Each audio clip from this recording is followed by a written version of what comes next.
Halo semuanya, dalam video kali ini saya akan membagikan pengalaman reflektif saya terkait UAS agama dengan tema agama dan kebangsaan. Dalam tugas semester ini, saya mengambil tema agama dan kebangsaan, yang dimana hal tersebut dimulai dengan dialog dengan sejumlah public figure, berlanjut dengan dialog bersama karakter fiksional film, dan akhirnya dialog dengan figur lintas agama atau lintas iman.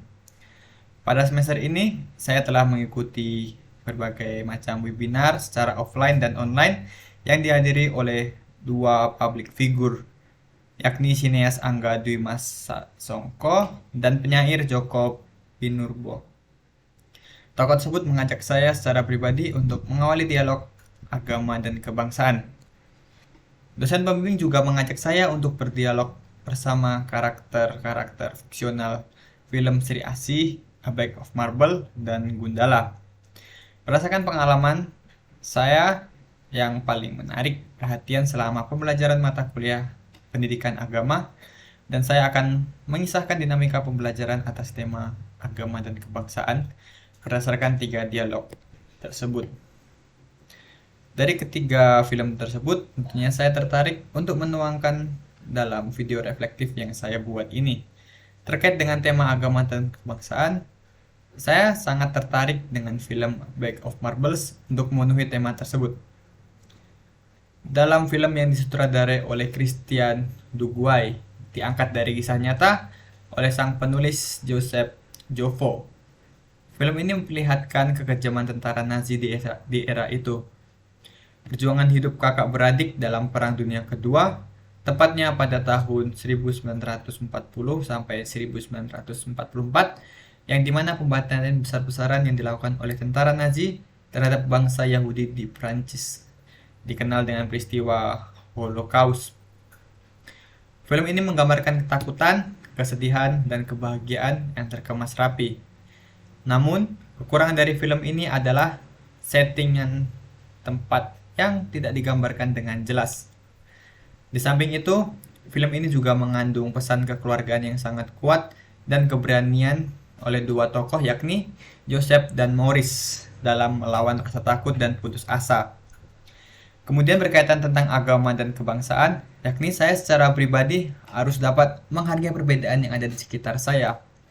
Saya juga merasa bahwa selain pengetahuan terkait kehidupan bangsa dan bernegara, saya sebagai generasi muda juga diharapkan untuk mengalami perkembangan karakter yang baik sehingga kemudian dapat menjadi kekuatan yang menjaga berdirinya bangsa Indonesia itu sendiri terkait tentang agama dan kebangsaan.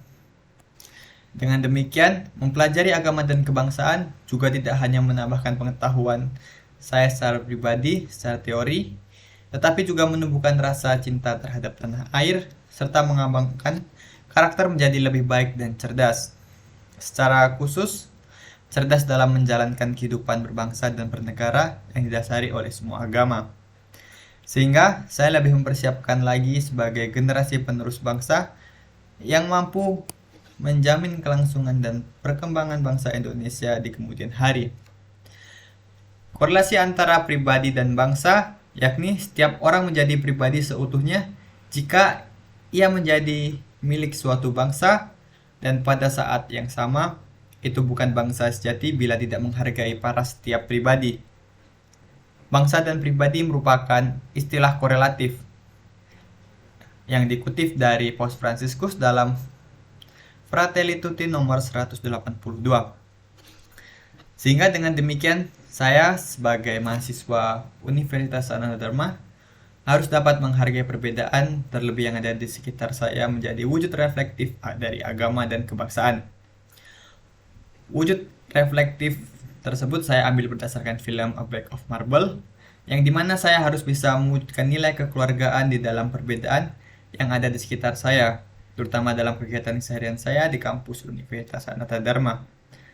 Keluarga merupakan tempat di mana karakter seseorang terbentuk, entah tumbuh menjadi orang yang baik maupun menjadi orang jahat. Orang tua dan saudara-saudara berperan dalam membentuk seseorang. Keluarga menjadi tempat pertama kita belajar mengenal, menyapa, mencintai, dan lain sebagainya. Kedua orang tua menjalankan peran dan tanggung jawab mereka, yakni membina, mendidik, dan menghidupi anggota-anggota keluarganya. Melalui keluarga kita belajar banyak hal, salah satunya yakni sopan santun. Hal inilah yang menjadi dasar paling utama yang harus diajarkan oleh kedua orang tua kepada anak-anaknya. Tugas untuk membina anggota keluarga merupakan tugas utama kedua orang tua atau mama dan papa.